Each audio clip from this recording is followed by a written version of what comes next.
Jose Rizal, known as Pepe, was a Filipino writer, nationalist, and revolutionary.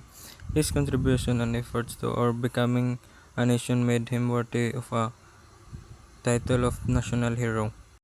However, he was more than any other titles given to him. He was ahead of his time and revolutionized education, entrepreneurship, and community development. Even after a millennium from his execution, his ideas and works remain relevant in modern age. From his notable works No Limitang Hare and El Filibusterismo to his exile in the Pitan up until his execution, all the events in his life are deemed significant. Even in contemporary Philippine society, the life and work of Rizal are still considered relevant and thus given importance to higher education. His life and works revolve around the idea of insulting nationalistic values and addressing the ills of our society, which are present today.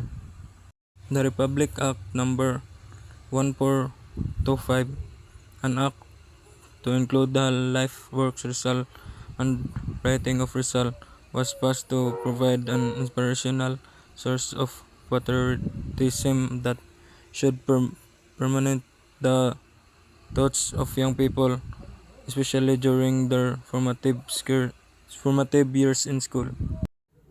This act aspires to recommit the lives of young people to the values of liberty and nationalism, for which our heroes such as Rizal sacrificed their lives.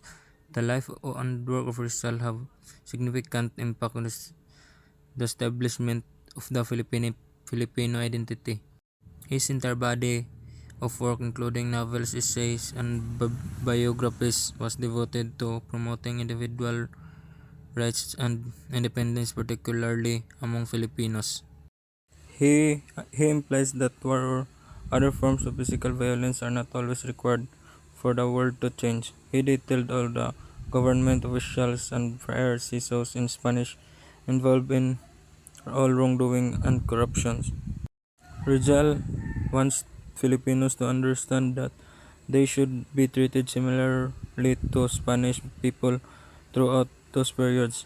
In relevance for today's era, the law is instrumental in highlighting us students who are the righteous people to vote, prevent more justice. Its purpose is to educate us about corruption and inequality and prepare us for our obligations as Filipino citizens. Given current development in our society, the act was passed to honor the importance of Rizal's principles and teachings.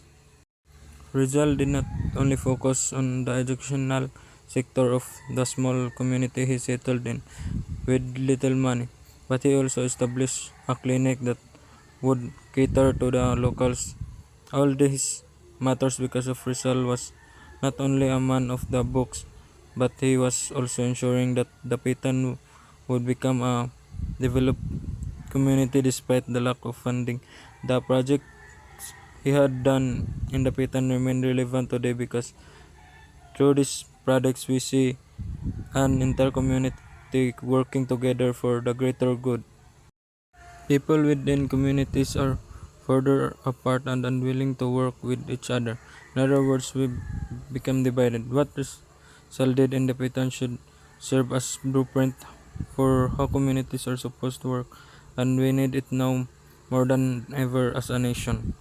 Aside from initiatives he had made in Dapitan, his ideas and texts throughout his lifetime remain alive today. Rizal was fond of taking his thoughts into writing.